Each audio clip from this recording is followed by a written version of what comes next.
Salut à tous et bienvenue. Merci d'être avec nous pour parler de ce Bikingman X 2022, deuxième édition.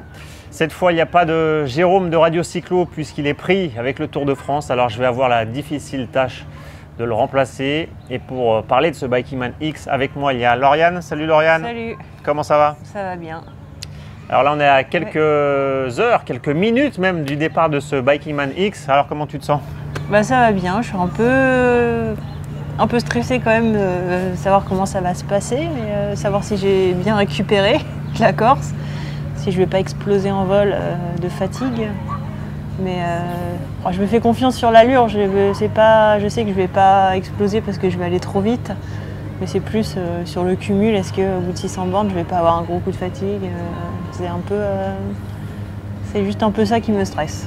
Alors rappel, la particularité de ce Bikingman X, c'est que le parcours était secret. Lauriane vient juste de le découvrir il y a quelques minutes. Alors on peut donner quelques détails, comme détails d'importance, puisqu'il y a quand même 26 000 mètres de dénivelé positif.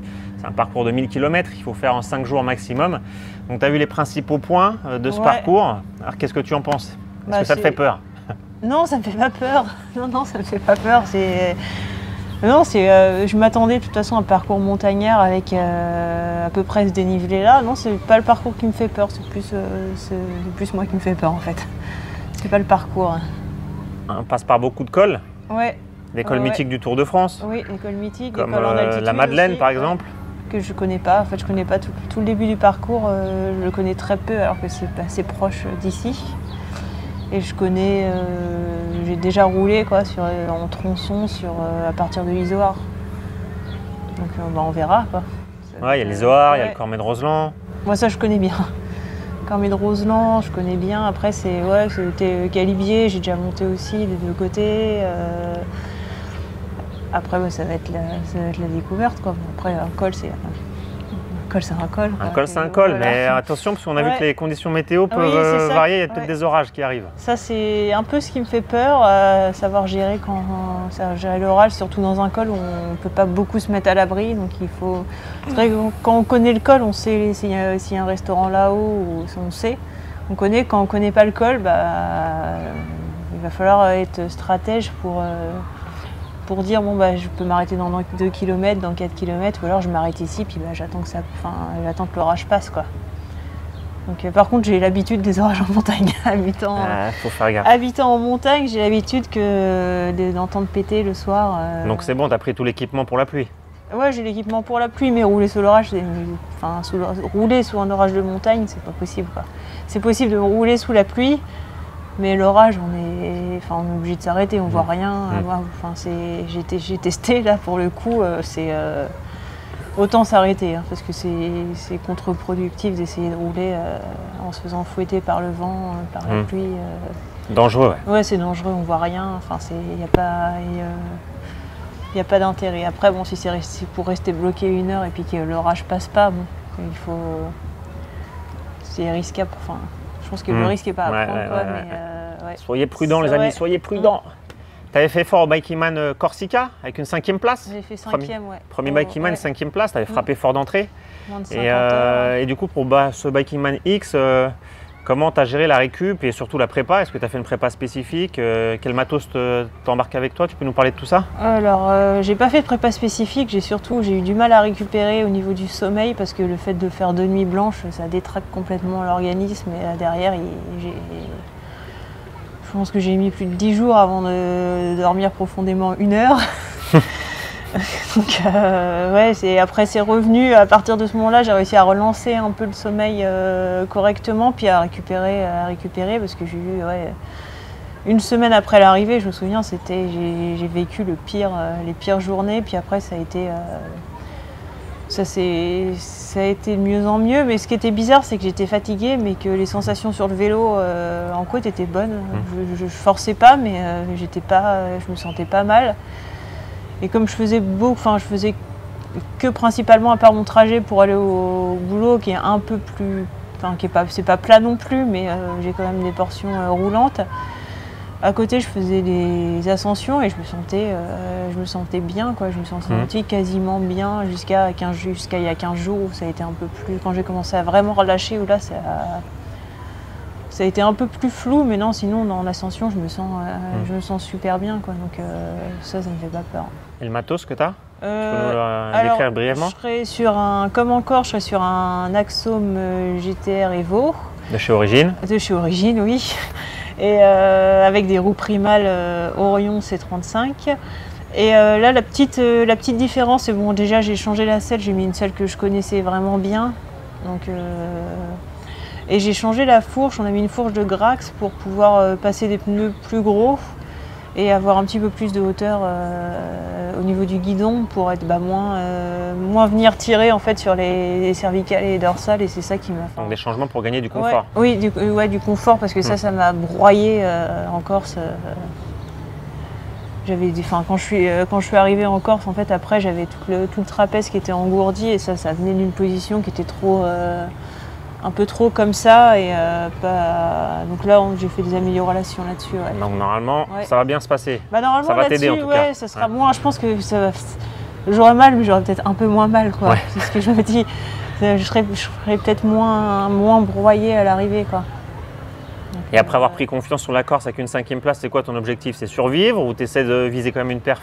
Non, après j'ai pas un objectif de temps, de nombre de jours.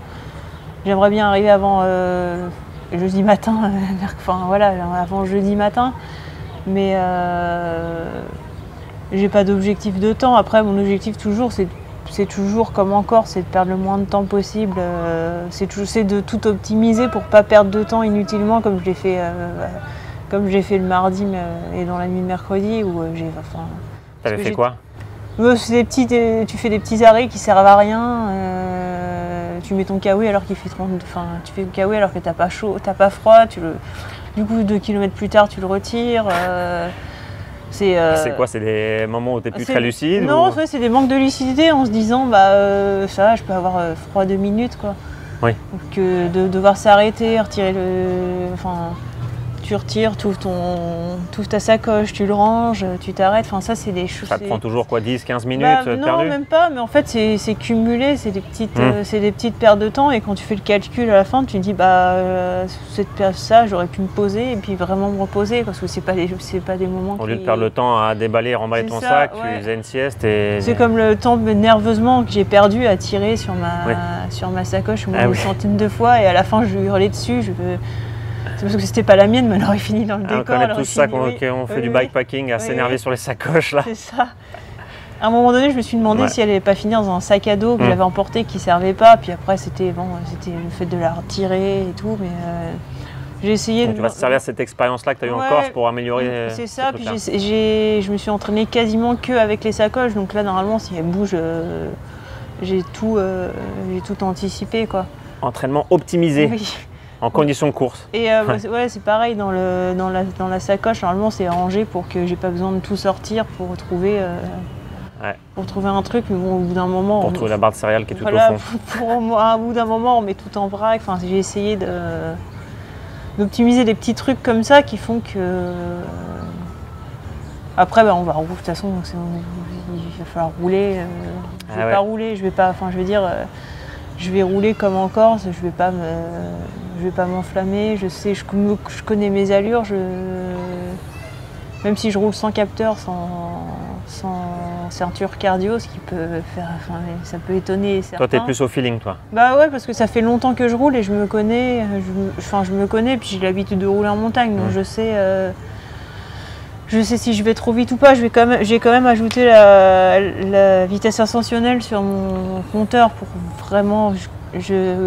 vraiment voir quand je vais trop vite, si je m'enflamme, mais non, là, de ce côté-là, c'est pas ça qui... Pas d'enflammade. Non, c'est pas ça qui me fait peur, ouais. C'est pas... je sais que je serai pas sur le bord de la route au bout de 200 km parce que je suis allée trop vite, quoi. C'est quoi, du coup, ce qui te fait le plus peur? Ce qui me fait plus peur, c'est d'avoir vraiment un gros coup de fatigue suite à un contre-coup de la Corse, ou je sais pas... Et puis la chaleur aussi, attention. Oui, la chaleur aussi. La chaleur, on annonce la température caniculaire. Ouais, il va falloir s'arroser. J'ai prévu de quoi me mouiller dans la nuque aussi.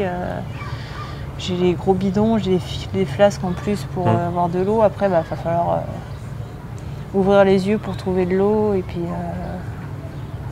Et puis jamais en manquer pour pouvoir et boire et s'arroser, quoi. Ah ouais, s'arroser, boire. Le truc, c'est que si on s'arrose, on a tendance, quand on n'a pas d'eau, on a tendance à la garder pour boire et pas que quand on en a beaucoup, on s'arrose un peu sans. Mais ça rafraîchit vraiment. Après, ce sera la stratégie aussi de s'arrêter peut-être sur la plage entre midi et 4 h de l'après-midi. Là où il fait vraiment très très chaud. C'est ce que j'ai fait le mardi encore. C'est ça, je le regrette pas du tout. C'est de m'être posé. Au moment où il fait le plus chaud, c'est le moment où tu t'endors le plus facilement. De toute façon, moi, le lundi, c'était le moment où je m'endormais à moitié sur le vélo. Donc en fonction de la chaleur, adapter ta stratégie, les heures où tu vas rouler, quoi. Ouais. C'est ça. Et puis du coup, rouler. Si je dois dormir, ce sera plus sur ces plages-là que la nuit où il fait frais, quoi, pour profiter du frais.